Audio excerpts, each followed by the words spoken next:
Hi, and welcome to As a Service Andy.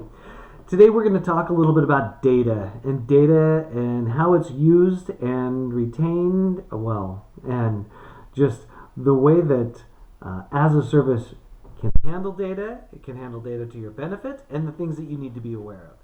So, a couple of things that you want to make sure that you have as a clear understanding, and that is how the cloud was built. How was their cloud built? Is it on a PaaS, right? Is it on a platform as a service like AWS, like Azure, like Google Cloud? Is it on something like that? Or is it cloud where they've got it as a hosted type platform and they may or may not make it multi-tenant and they're extending that functionality out to you? Again, this is important for you to know. I will tell you that typically when you go with a provider like AWS, like Azure, and like Google Cloud, not that they don't all have their own things that you need to be thinking about, because they do, but that typically is going to give you a truer multi-tenant environment, meaning your data is going to be segmented from the rest at your consumability. The question you have to make sure that you negotiate and you understand is, can they look at your data too? I kind of liken this to cookies in your browser. Not cookies that you eat with milk, because cookies that you eat with milk are fantastic always, right? Even on a low carb diet, you have to find the keto cookies. But anyway, that's neither, and you only can have almond milk. But anyway, the point is cookies on your browser. Cookies on your browser are there to store data about you. Now, some of that is for your benefit, and some of that is for the benefit of whoever is providing that website. And you just need to know this. And so you get to allow or disallow cookies, which will give them some information about what's going on. The same thing that goes when, not the same thing, but a very kind of similar type scenario goes when you're going to the cloud is, I'm going to be storing data. Does the provider of the platform as a service, what is their intention? What will they be doing, if any, to have any visibility or looking into my data? Now, a lot of them are very good and they have these strict clauses, so you don't have to worry about it whatsoever. But just make sure. That's why we're having this conversation. Just make sure that that is what you're getting out of that. You want that sense of security if that's important to you.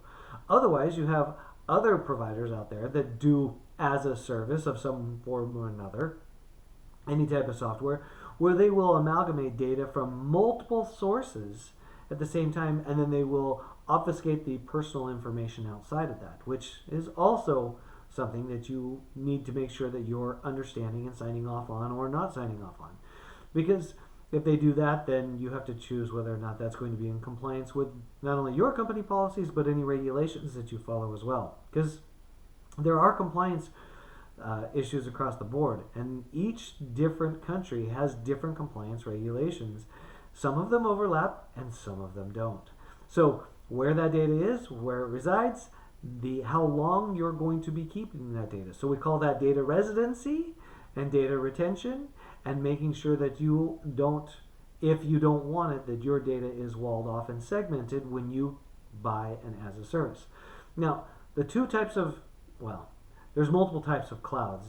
Cloud is kind of, for lack of a better way of describing it, it's kind of like Agile. There's many ways to do Agile, but most people, when they do software development, are doing Agile-ish. Most clouds are either more or less to the cloud, or they're cloud-ish. And here's what I mean by that. If I'm buying a platform as a service, then I'm, for the most part, cloud. I mean, it's the best definition of cloud that we have. But there are a lot of companies still to this day, and I see them all the time, who are they're virtually hosting the services, and they're parsing them out. And it's not truly cloud. Now, the big question is, did they make a multi-tenant or not? That's always a big question. And what does that multi-tenancy look like? Because not all multi-tenancy is the same. Is it completely walled off? And when I say completely, it's everything. And you'd be surprised how often that not everything is completely walled off, how some services are shared. So aside from processing power, what else is shared between multiple tenants on a platform in the cloud? So those are questions that you have to ask, because there are nuances to each one of those in the way that this is done. But if they're providing cloud from a hosted environment, meaning they're supplying the infrastructure into a data center, and then they're extending that functionality out to you and multiple other parties at the same time, and they're calling it cloud. Okay, it's well beyond my pay grade to get into that argument, although I will definitely happy to sit in on any one of those conversations and volunteer my opinion wherever asked. But I'll tell you this, it's a looser defined cloud, but that is important for you to know if they're doing that. Because if they are doing that, then it is up to their rules and regulations on what they're doing as multi-tenancy and how they're defining it. So please understand, somebody who defines their platform as cloud and they're providing the infrastructure and they're putting it into a data center multiple times, they're defining redundancy and resiliency, they're defining the data retention policies, they're defining data residency at that point in time, and they're also defining how that multi-tenant works, what walls are in place. These may or may not be okay with you. And that is something that you need to look into. It's something that you need to assess and make sure that you're very aware of is what you're getting into in that regard, because a lot of times there's more than just processing power, and some other, computing stuff that is shared between tenants. So there's this thing called a data lake, and there can be a lot of things that fall into that data lake. Let's just say it gets rained on a regular basis from information from multiple tenants.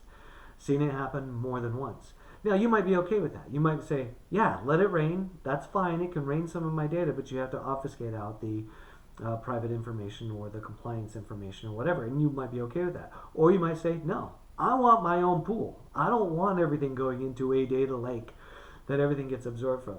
There are some items that you can't control, right? So baseline interaction stuff that has no bearing whatsoever on anything that you do in particular, like platform usage stuff, that data is always going to be there. So some of that stuff, is acceptable, but you just have to see how far down the list that they go to see what your acceptability is. Remember, just understand what your threshold is for that. Know what your compliance issues are, know what you expect, and then make sure that you set the expectation, because sometimes, even better, you might find a vendor that can turn these things on or off. So, and by default, I just recently installed a keyboard software. So I got this new Logitech keyboard, and so I'm not advertising Logitech by any stretch of the imagination, although I do love my new MX mouse, and I do love my new Bluetooth keyboard because it controls multiple monitors, and if I turn the camera around, you would see all my monitors. But here's interesting.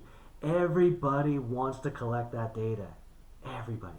Including Logitech. They want to collect my keystrokes, which means they would see everything that I type all the time, so that, to be fair, coming from a product management background, they want to enhance, make their products better, but they still know more about me at that point in time. So it says, will you allow Logitech to collect all this data and then and send it off? And it's doing it all in the background through their software. It's just sending off that data. Now, again, probably obfuscates who I am, any other personal information I have, although if I register the device, it's still tied to me in some way, shape, or form. So there is that knowledge of it somewhere. It's just whether or not they make that knowledge visible to even themselves. But it's the same thing with websites. It's the same thing with cookies. It's the same thing everywhere we go. How much data, how much private information do we want to share?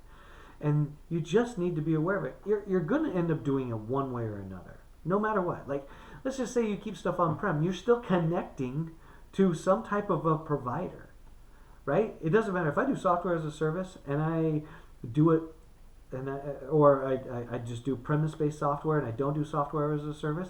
I'm still connecting to a provider, which, by the way, is gathering data of my usage of them. So you're always going to, somebody's somewhere is always going to be collecting the data, but know your rules. You should have them defined. This is what's acceptable and this is what's not.